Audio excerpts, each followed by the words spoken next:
ఈ 2025లో ఈ నాటకానికి మీరు ఇన్వైట్ అవ్వడం, సో మీ ఫీలింగ్ ఎలా ఉంది మేడం లీడర్ తరఫు నుంచి?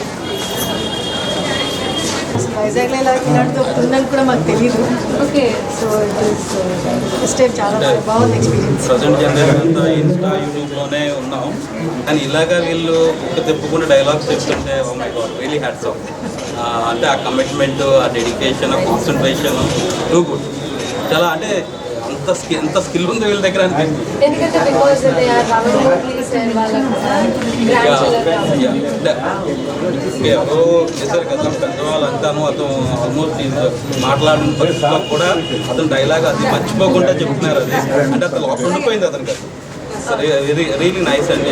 ఇలాంటి కార్యక్రమం మాకు ఇన్వైట్ చేసినందుకు రంగా గారికి చాలా థ్యాంక్ యూ. థ్యాంక్ యూ అండి. మేడం మీ ఫీలింగ్ ఇక్కడికి వచ్చినందుకు రైటర్స్ అకాడమీ తరపు నుంచి ఈ కన్యాశుల్కం అనే నాటకానికి వచ్చినందుకు? చాలా బాగుందండి. Thank you so much. Thank you.